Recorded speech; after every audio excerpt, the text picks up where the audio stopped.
Okay, all right, so we'll go ahead and start with class. So I'll give like maybe 3 to 5 minutes of lecture just to contextualize what we'll be going over today, and then we'll get going with really doing the work.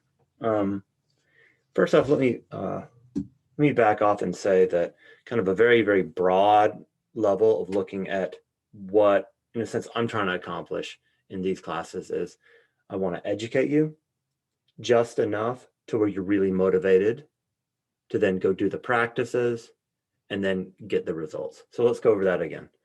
So we want to, there needs to be enough education to where you can really understand what you're doing, also kind of modify what you're doing in such a way to bring about the positive results at the end. But before we get to the positive results, we need to practice. And before we practice, we need motivation. And in order for us to be motivated, we need a sense of like a good enough, doesn't have to be perfect, but a good enough understanding of what we're doing, why we're doing it, and how it will bring about those positive results. So let's just reiterate that. We're doing a bit of education right now to support our motivation. The motivation supports the practice.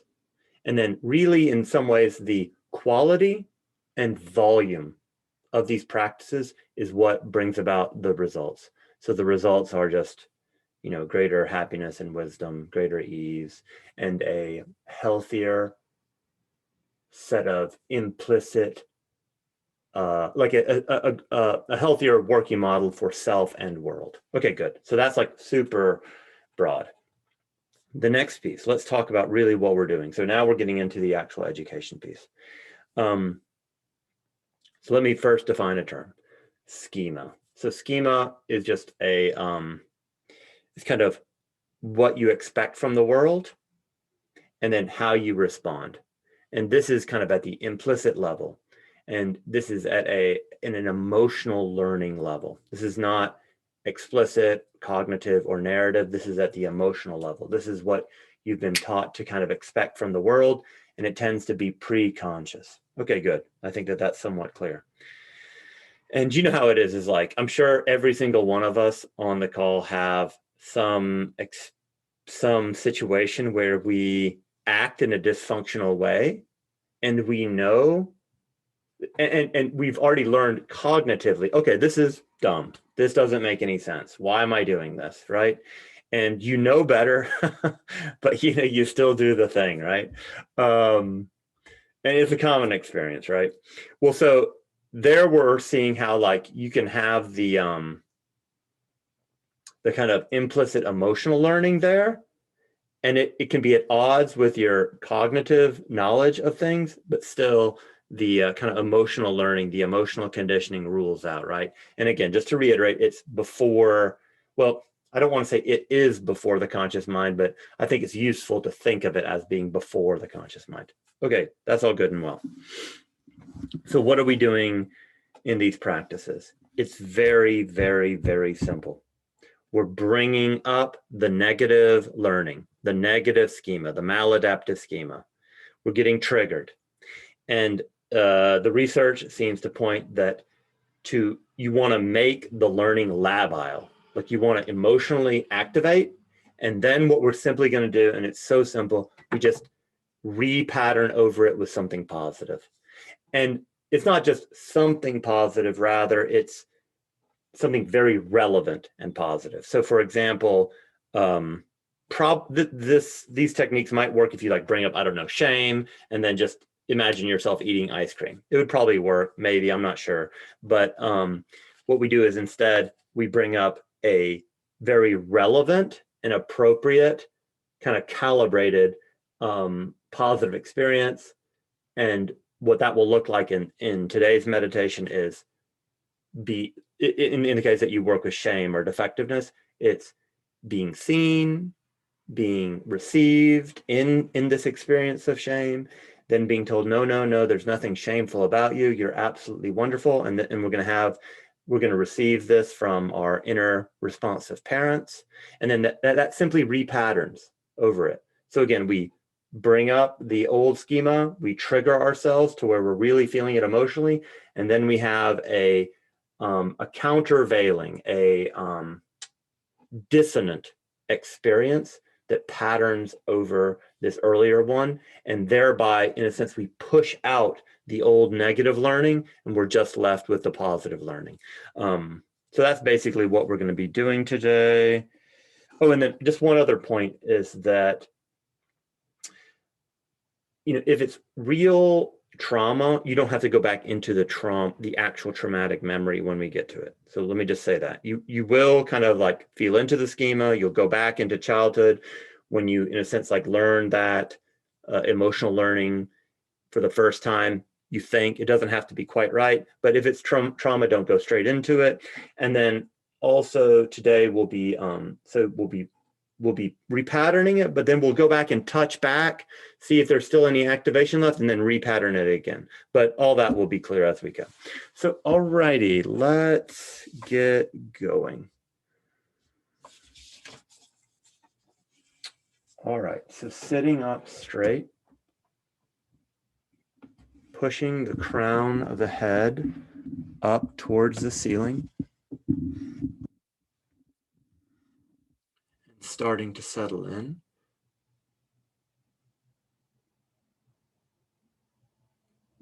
And so what we're going to do now is take 3 deep breaths. So go ahead and inhale very deeply and then retain the breath.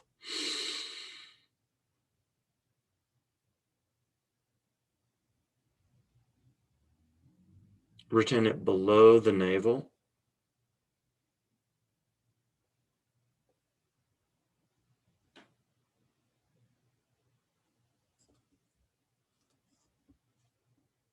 And now exhale. Now really extend the length of the exhale.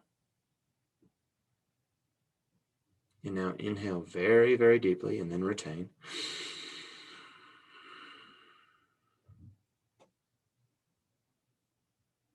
And you feel like you're retaining the breath below the navel.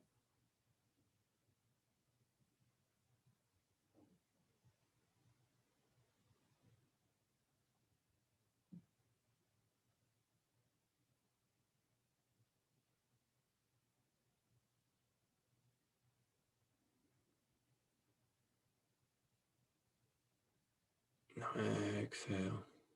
Really extend the length of the exhale.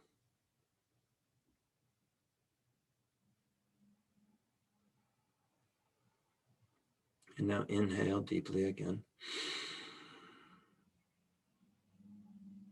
Retain the breath.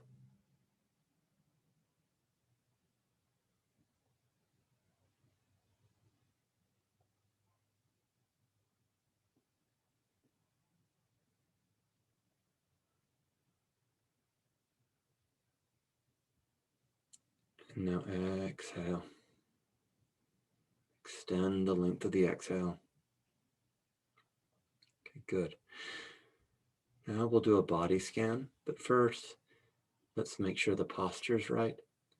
So it helps if the hips are tilted a bit forward, the spine is straight, the neck is elongated, the shoulders are back and down, the chest is up and out just a bit, the chin is slightly tucked, the tongue is resting at the top of the palate behind the upper front teeth. And then the crown of the head is pushing up towards the ceiling, just gently. And now go ahead and relax the posture just by 10%. Good. And now we're going to do a body scan. And the body scan is important because it helps us go ahead and kind of touch into the body so that we stay embodied, feeling the emotions during the meditation. And again, I think to some extent, it's the depth of the emotions. Partly it's the depth of the emotions that helps with the repatterning, because we want to have a strong, positive emotional experience. Okay, so feeling the feet legs, and hips.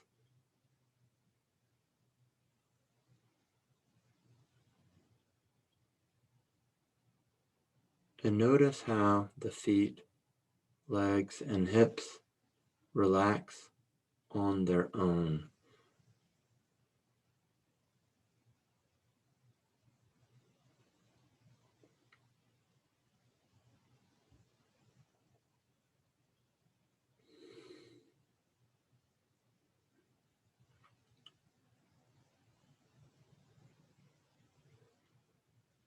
And now feeling the rising and falling of the abdomen.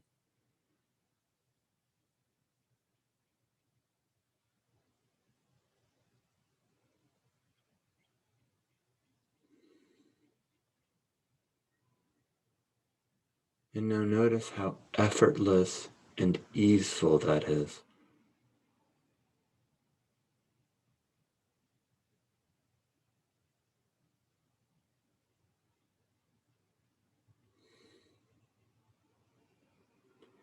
Notice how there's a tension on the in-breath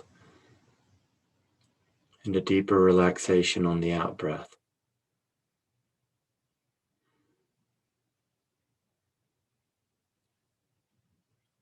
And this helps you settle.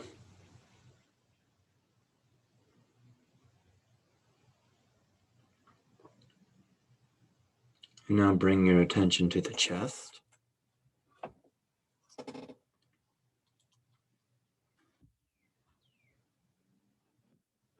Notice the expansion and contraction of the chest.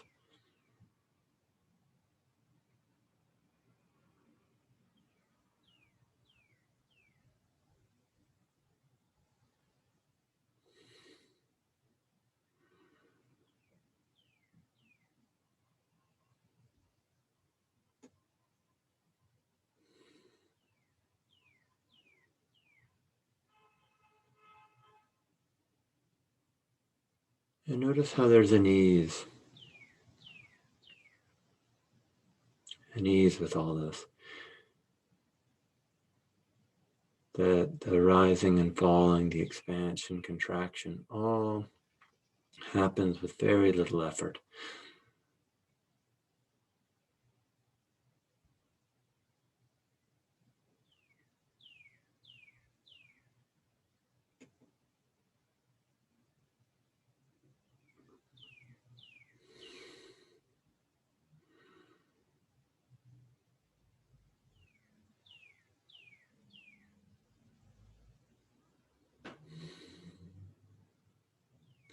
And now feeling the shoulders and upper back.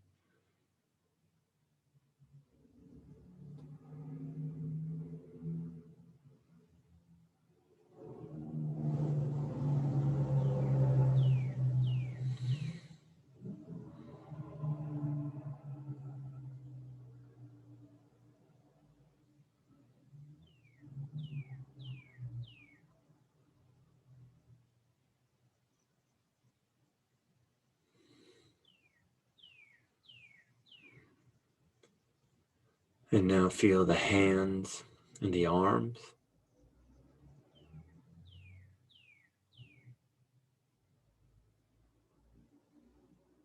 Really feeling very embodied and progressively settling and relaxing more and more as you go.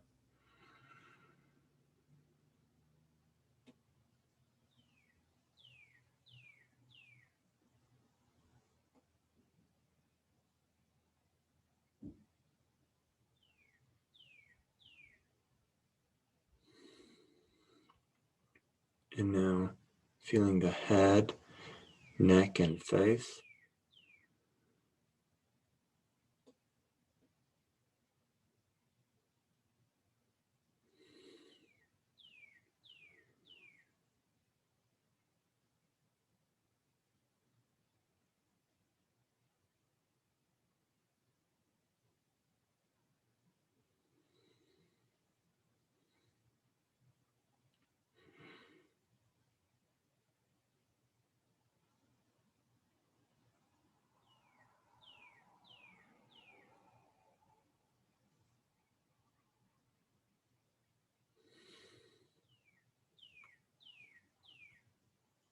Okay, good. And now take a deep, deep breath and feel the whole body all at once. And now exhale, feeling the whole body. Exhale and relax. And there's this quality of dissolution, total allowing and acceptance. And now just feel that for one moment.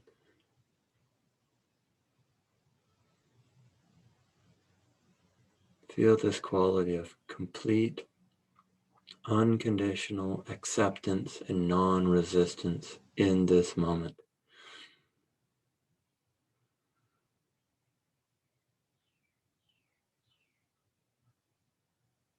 Good. And now we're going to do a few minutes of loving kindness meditation. This will help us understand how we will have the inner parents reparent us. So bring to mind an easy to love object, either a pet or a child that you have a uncomplicated, loving relationship with. And this doesn't even have to be a child or a pet in your own life. It can be from fantasy, from the movies, from a cartoon. So now bring to mind this easy to love object.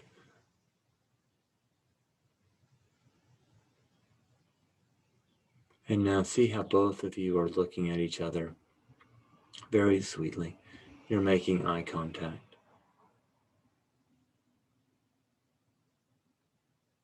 And go ahead and send loving kindness towards this easy to love object.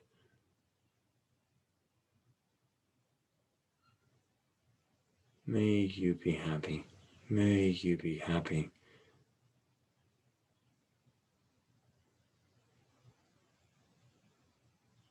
And now really feel this. Actually bring a smile to the face.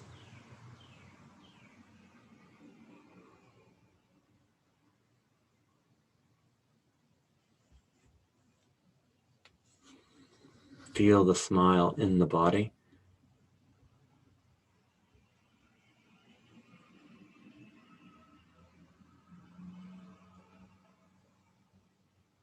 And also notice how this quality of love, acceptance, receptivity, responsiveness is mutual.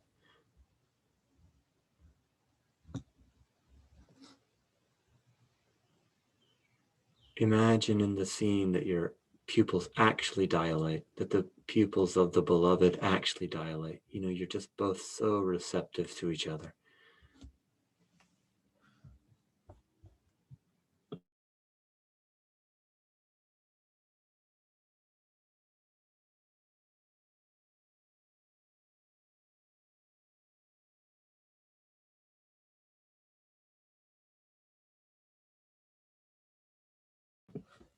That's right, keep going.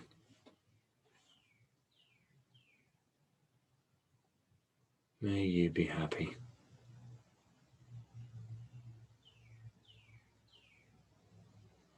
Okay.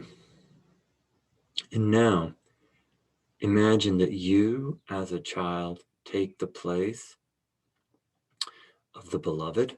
So your inner child takes the place of the beloved object. And now imagine either one responsive parent, so imaginal responsive parent, taking your place, or two parents, and that now they're sending you loving kindness.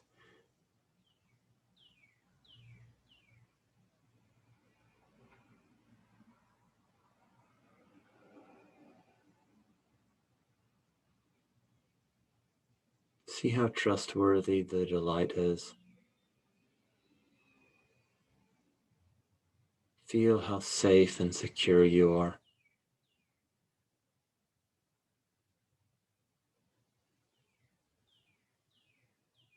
Also get this real sense that you can just be yourself.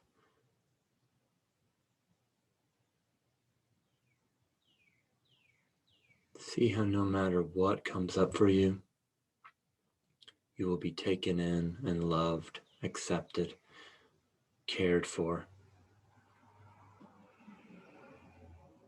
See the details of that in the scene right now.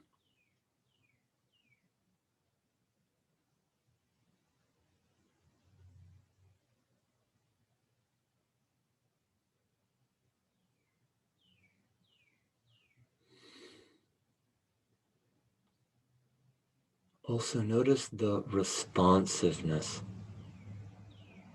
the calibration, the attentiveness. You're totally seen and known.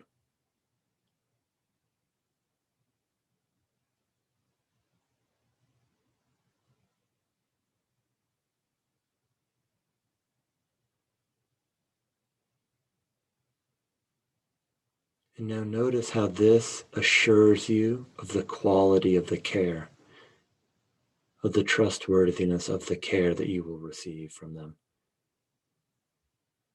It's also attuned and calibrated.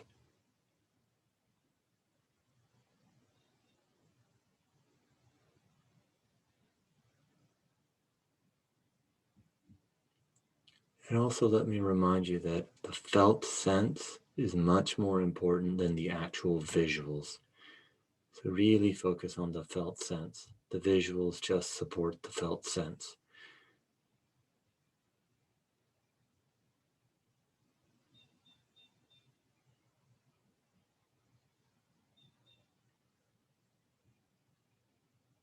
Okay, now make a deep impression of all of this. Really see this, feel this, take this in.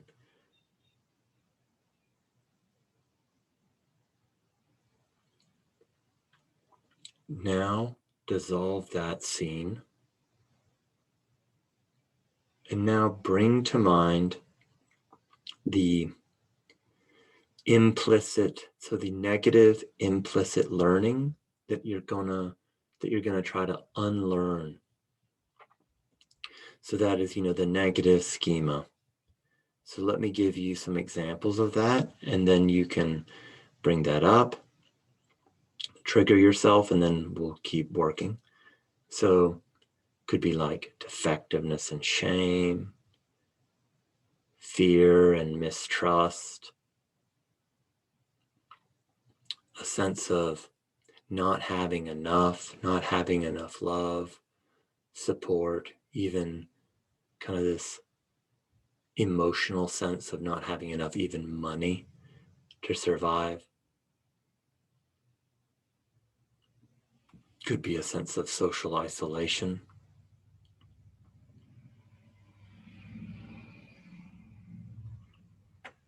Could be a sense of incompetence, dependence.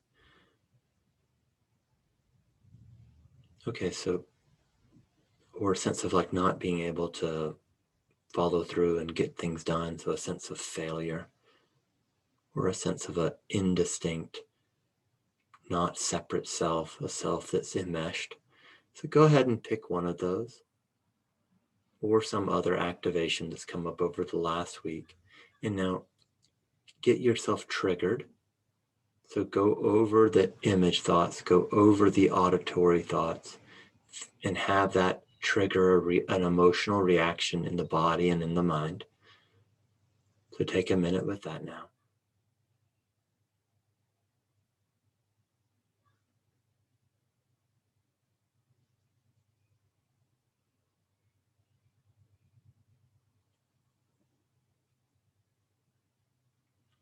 Okay. And now, think back. When was the first time that I experienced this?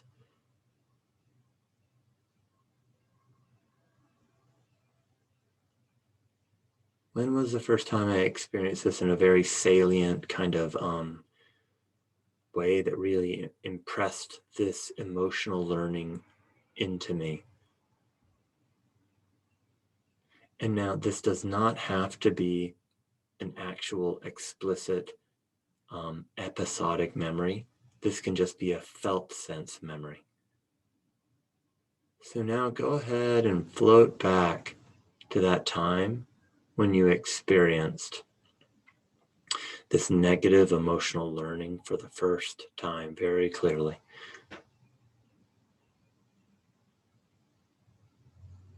And again, if it's an actual traumatic scene, just go in after the trauma. Don't go into the trauma itself.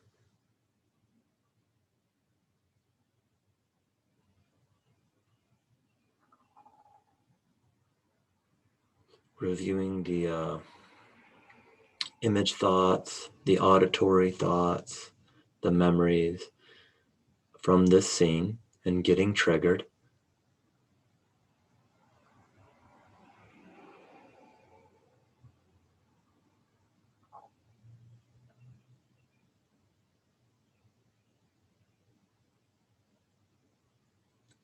Okay. And now, bring these inner responsive parents into the scene and have them simply meet your needs and reparent you.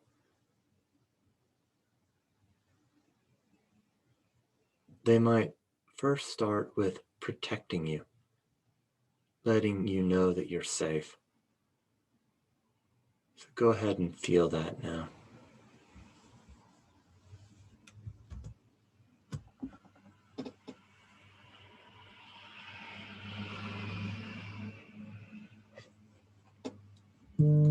Also, get the clear sense that you're seen and known, that you're received and calibrated to by these inner parents.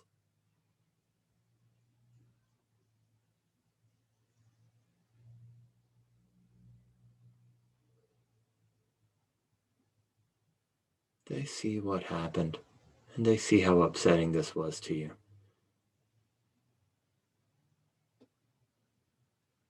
There's this quality of complete spaciousness and permission so that you can have your full experience.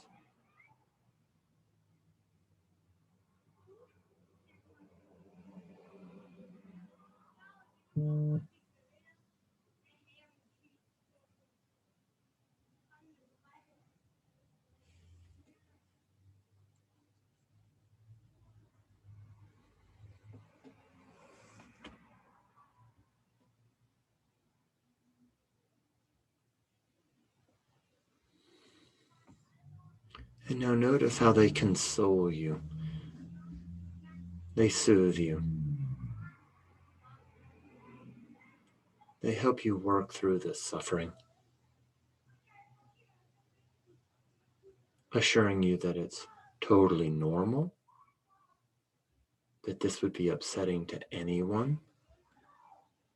You didn't deserve this kind of treatment. You didn't deserve that this happened to you.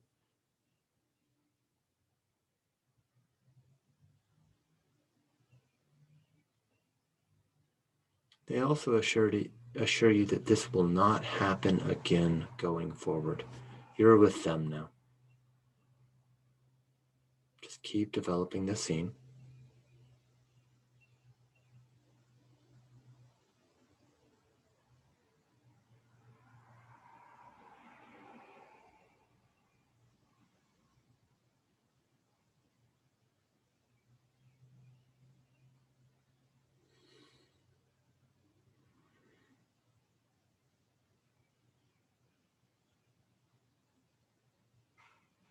Now shape the scene in such a way that you really get your needs met.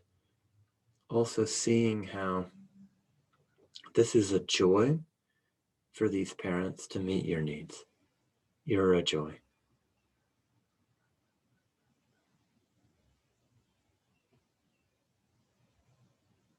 So clear there's nothing wrong with you. That this was just an upsetting situation. And that you're going to work through it just fine.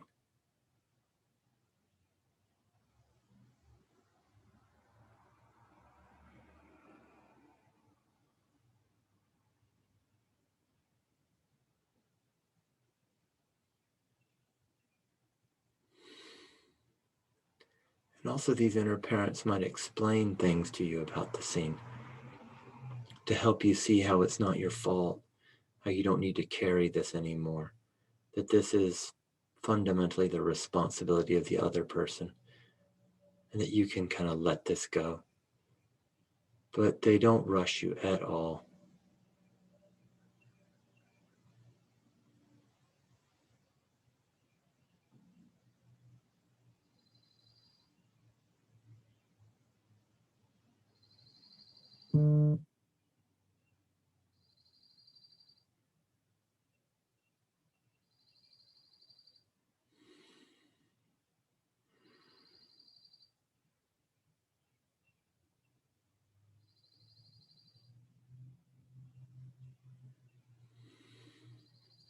And now notice how your moment by moment experience is responded to. Is there's this attentiveness that you're supported all the way.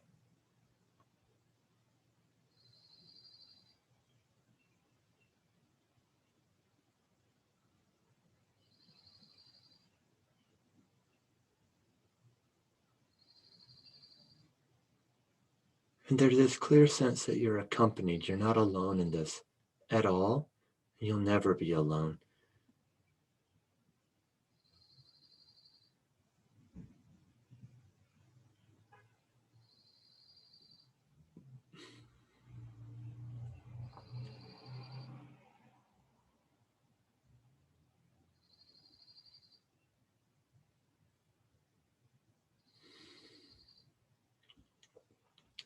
So just keep going with that. And if you notice that you're really starting to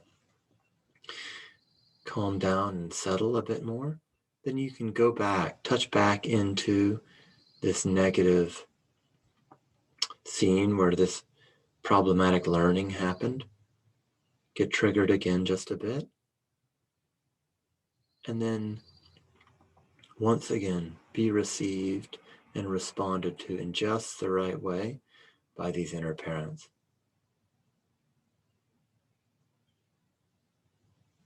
They see any remnant amount of suffering or emotional dysregulation, and they know just how to help you work through that. Keep going with that.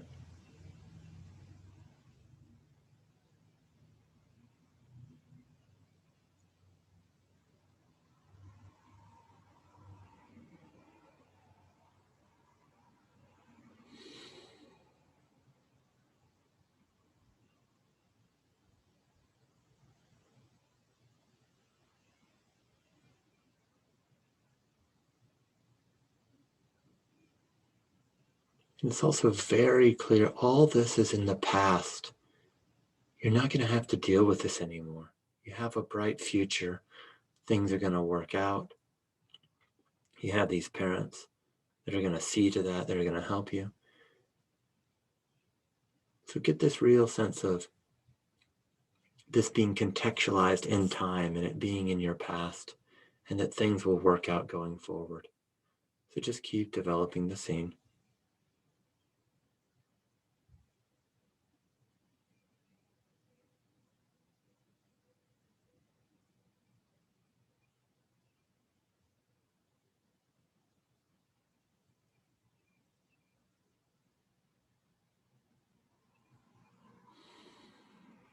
And also, if there's any resistance to the meditation, resistance to the process, have that be seen and known, received and responded to in a very sweet and calibrated way. It's so clear that every part of you is so welcome.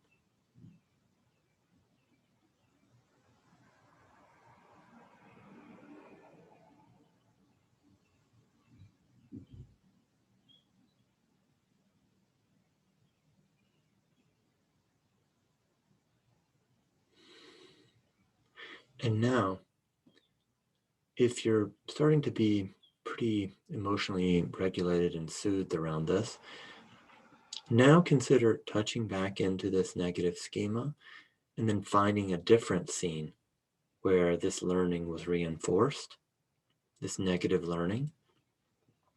Go back into that, getting triggered again, and then repeating the process after you're sufficiently triggered of having these inner parents receive you and respond to you in such a way to help you move through this. So go ahead and do that now if you like, if that's what's appropriate for you.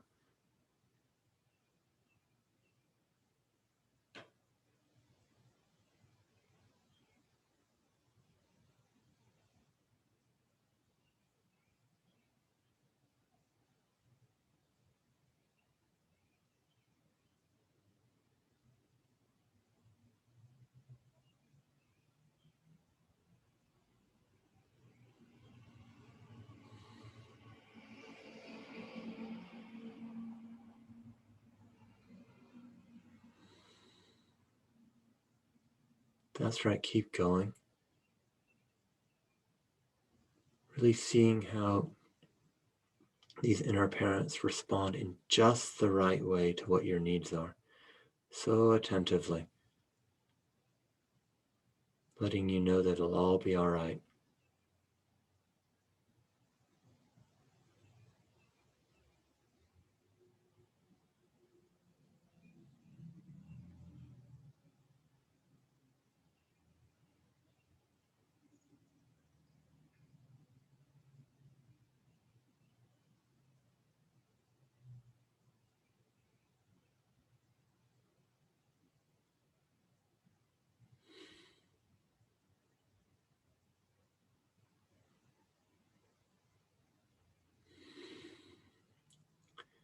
And now see if there's just any bit of upset left around this.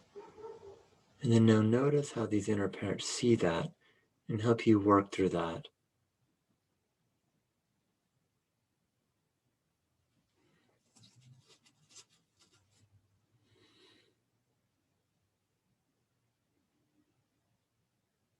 Seeing how the response and the receptivity is just so to help you work through this last remaining bit of it.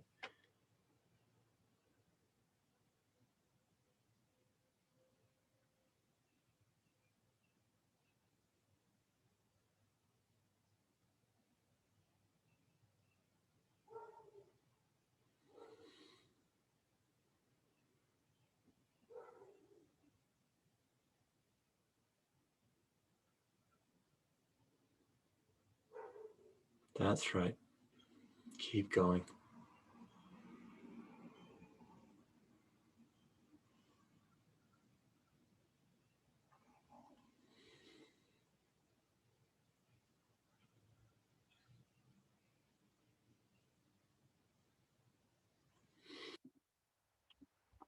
And now just to really further confirm that this has been reprocessed.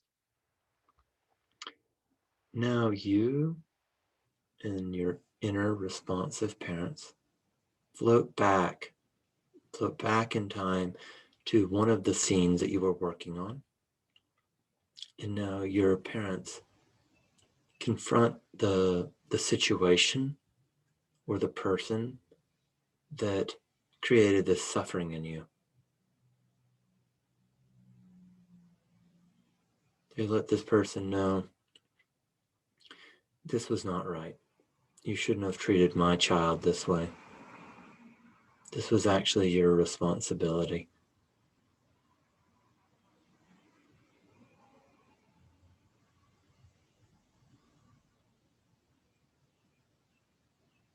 And now the other person that was treated you negatively is very small. And now you and these inner responsive parents are very big. So there's nothing threatening about this scene at all.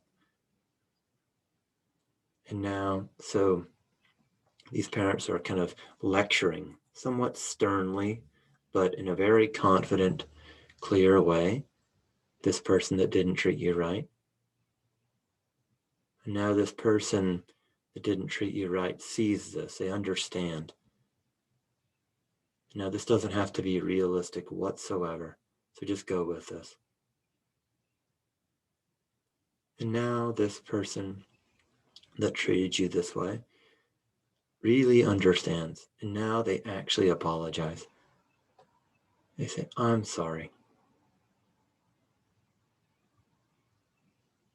I had a lot of negative conditioning in my life.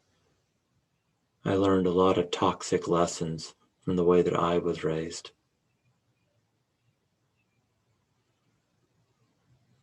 And I was just acting out of that place of ignorance, totally insensitive to you and your needs. This was my fault. I should have dealt with this beforehand. But instead, I made you responsible, which wasn't right.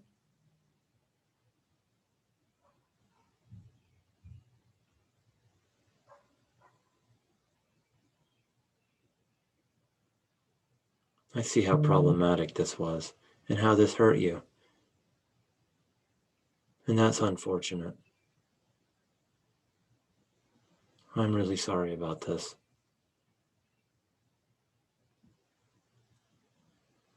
And now, you and the inner parents, so now these inner parents, they soothe you. So now you start kind of floating away from the scene, floating back into the present moment. And then these inner parents once again soothe you. They help you see how this wasn't your fault. This was the other person's fault.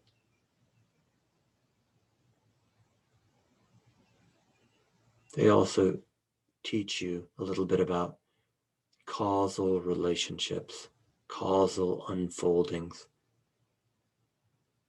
how that this is nothing personal to you. This was just a negative learning that you just incidentally learned because of this situation. They show you in a way that's very convincing and compelling to you that you're blameless. None of this was your fault. So go ahead and develop this mini scene now.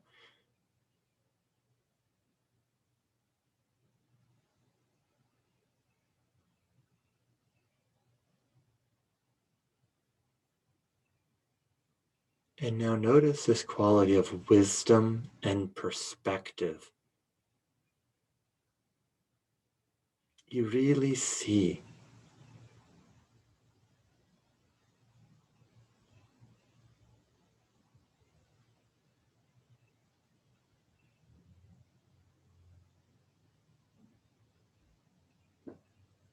And also now notice how there's a sense of healing.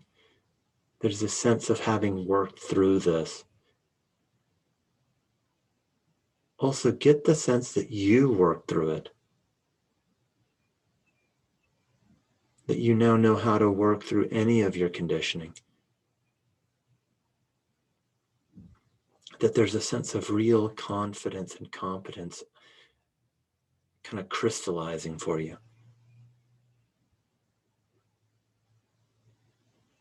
You've overcome this suffering. You've repatterned it.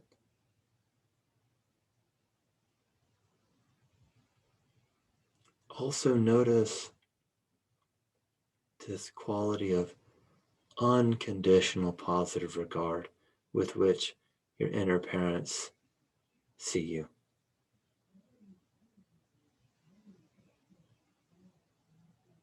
Notice how you have all this support.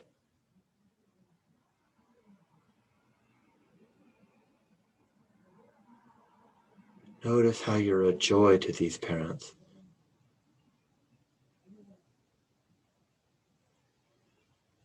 And so now, look into the future. Do like a mini movie trailer of your life going forward. In as much as that you are feeling so much better, in as much as you've overcome this negative learning, and to an appreciable extent won't have to deal with it anymore, you see how your life will unfold really well. So now see yourself stepping into your life, doing things that are meaningful to you, having a real impact on the world, both the material and interpersonal world. So go ahead and develop that scene for just a minute now.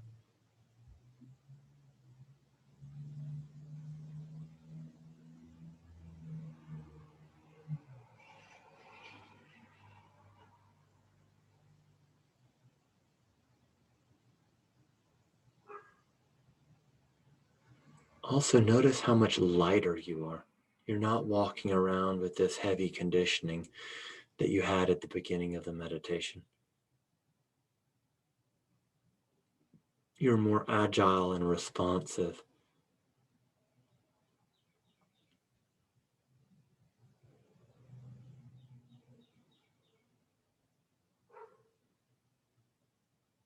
You're really clear-headed.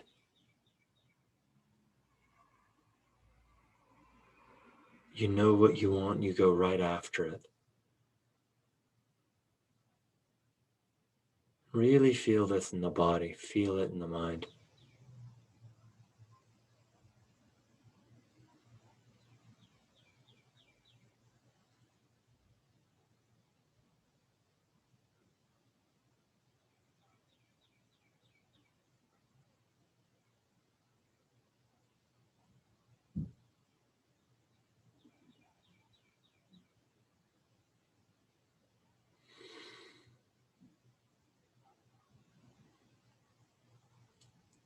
Okay, good. Now, dissolve that scene. And now, go back to this suffering that you worked through. See how it's common to others. There are so many others that experience the same suffering.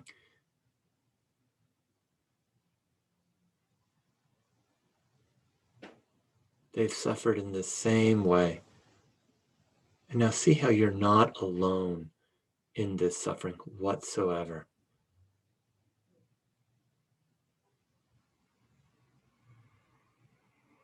Also, see how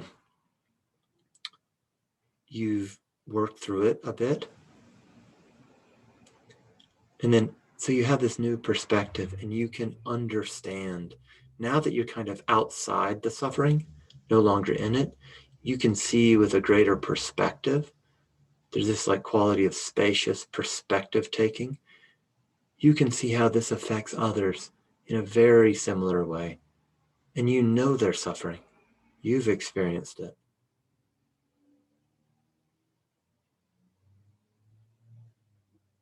So just on the in-breath, reflect on the suffering of all beings in this way.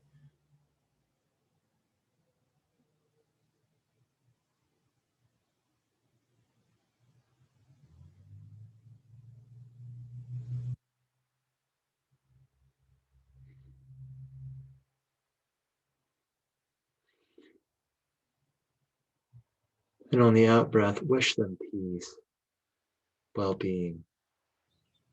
Send them the desire that they overcome the suffering, that they work through it.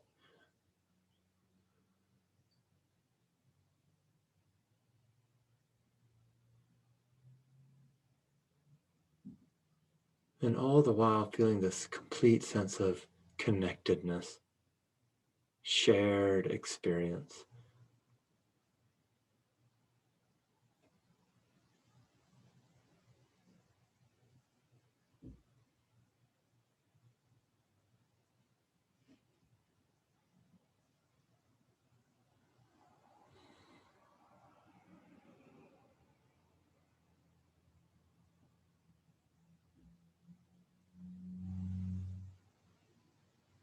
Okay, good.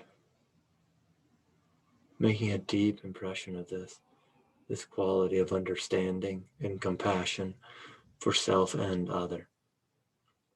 And now just for 30 seconds, we're going to do mindful review. So look back. What was this like? What did you learn? What were the insights?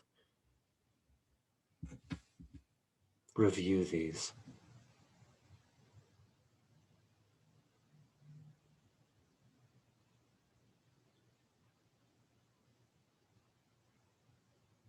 You know, you see how this conditioning you got is not yours to carry anymore. You see how it's very common. You see how you're not to blame for it. You also see how you have a much broader, inclusive view.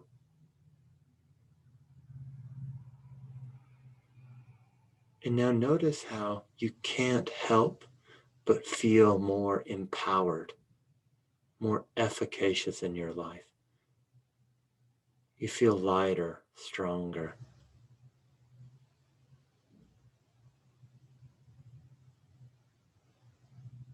Okay, good. Now letting that go, trusting that it has imprinted deeply into your being. And now bring the attention to the rising and falling of the abdomen.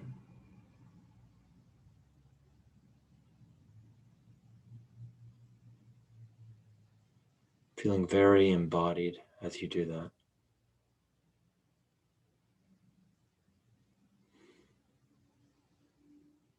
And now open the eyes halfway, continuing to follow the rising and falling of the abdomen.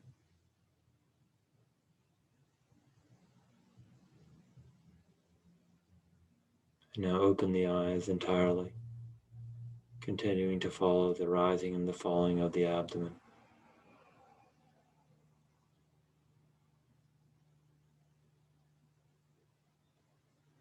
And then let that go and come back into the room and be present. Okay, so I've got to run in about 3 minutes. But, we can take a few questions.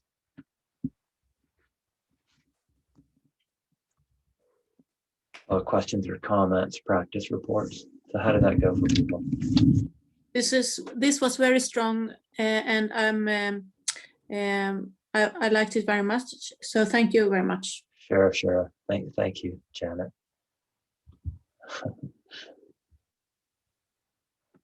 Okay, any other? Go ahead.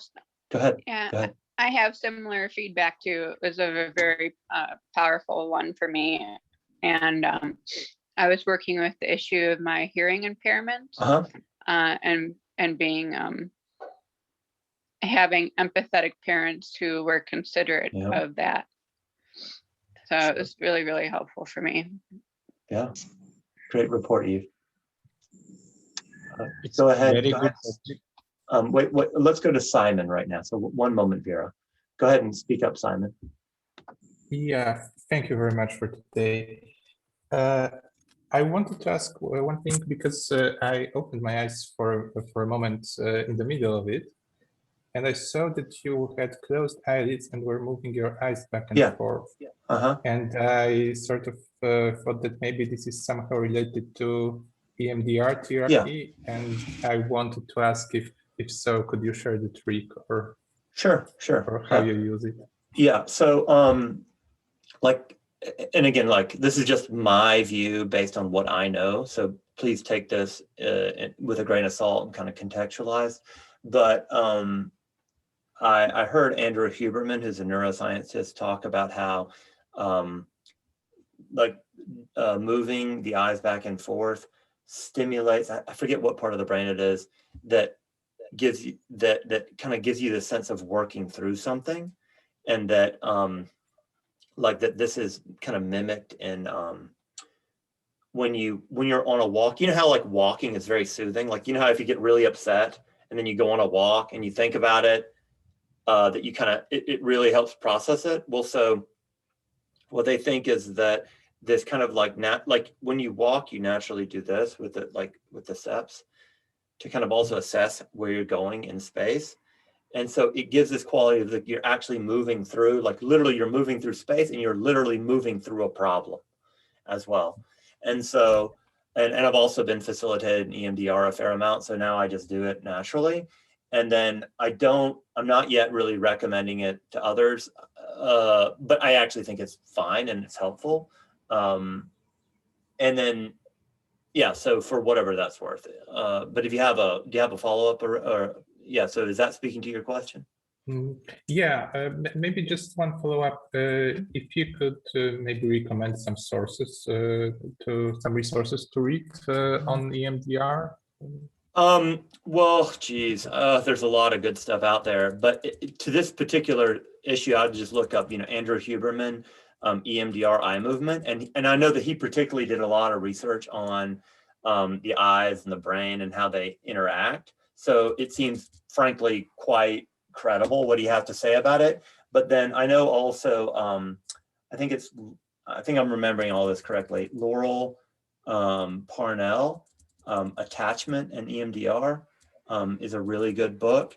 And she actually talks about ideal mothers and ideal fathers in that book. And so it's kind of quite well contextualized to what you're asking about. All right, thank you very much. Sure. My pleasure. Great answer. Sure. Vera, go ahead and speak up. Yeah, thank you, Cedric. It's very soothing and settling. So if I understand it, when we are triggered, we'll have to have a loving person to self-regulate us. With visualizing loving person, we get self-regulated. And Right. then we'll have to visualize a trigger that we got triggered and traumatized, Right. had overwhelmed with. And once we are clear about it, then we need to move towards observing, feeling, naming needs, and inviting inner parents to come and see that those needs are met and reassured. Is that the understanding? Did I that totally works. Yep, that's good. That works. Yep. Yeah, and then see that how it goes into the body, and then relax, and then again re-enter the trigger and see every time we re-enter, the intensity reduces. That should be the case, and what you're trying to do is get it down to 0. Yep. Yeah. And it can happen only in 3-4 rounds, or it can go up to more rounds also. Okay, this is a really good question, actually. I think that it really, okay, one thing is this, I think as you, okay, this is a little bit complicated. So as you kind of move from insecure attachment to secure attachment, especially for people that are disorganized, moving towards secure, you really increase your kind of like, emotional metabolism. So as you get better at this, so like as you actually get better at the visualization and hallucinating the felt sense of all of this, because this is like completely fabricated, and I want to be absolutely clear, we are fabricating here. But so as you get better at fabricating this, and as it gets more kind of imprinted in to your emotional learning system, then you're able to move through this stuff more quickly. That's one. And then also it depends on kind of the emotional learning.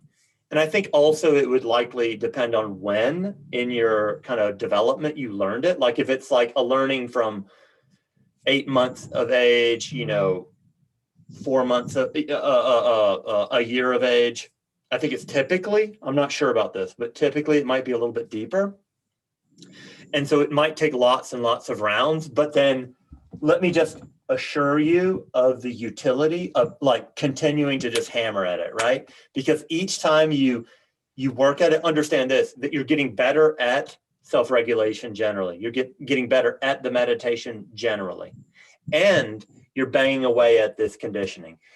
Like there are things that I've probably done, let's say 10 hours of these kind of practices on, and they're overwhelmingly gone at this point, but they're even still there to just to a minor extent. So what I'm trying to say is that it might take many rounds, but just please get the sense that it's worth it, because when you do move through it, it's gone, and you have a new learning, a new like consolidated working model for how that is, and it's really stable. So keep going. Is that speaking to your question? Yeah, it speaks to me. Yeah. Good. So only thing is, the modality that you have applied, is it IFS or is it, how do we go deep into understanding it? Have you put in process work here? Have you brought IFS or some kind of? Well, I process? haven't brought up IFS. I haven't. Okay.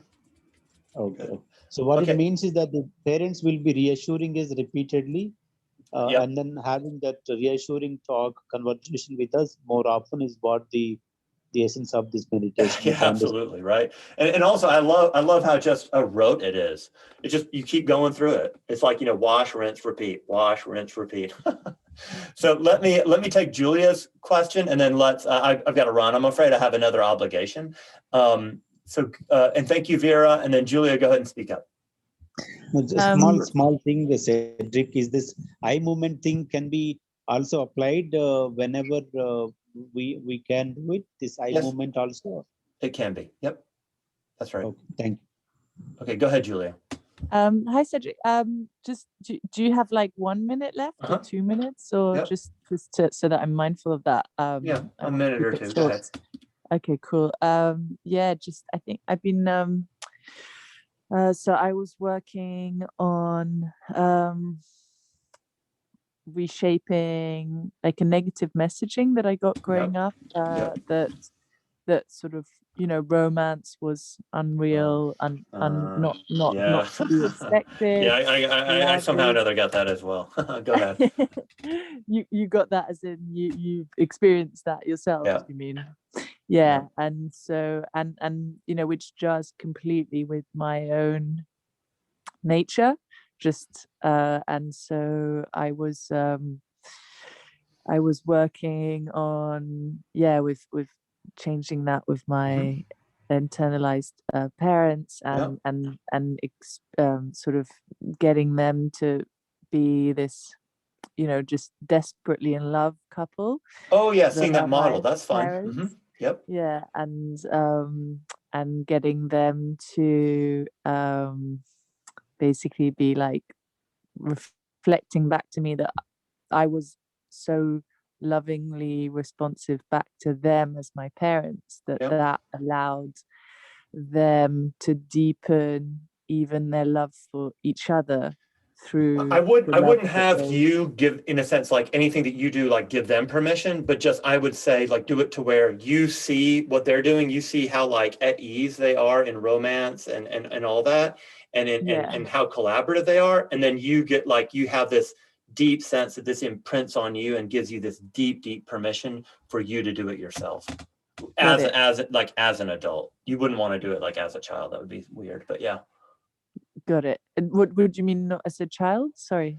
You would want to see the learning of like you're getting the permission to be like romantically involved, but you just would want to do that then as an adult. Like you could do then a scene where you're at ease with and like very fluent with romance, but then you would just want to do that as an adult, not a child, obviously.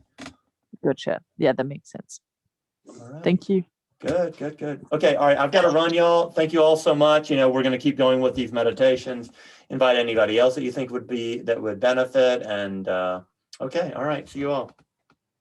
Bye-bye. Is it available? Recording is available, Cedric, somewhere we can access it? Yes, on the resource tab on attachmentrepair.com. Okay, will view that. Thank you so much. Okay, bye-bye. See you all. Love you. Bye-bye. Thank you. Bye-bye.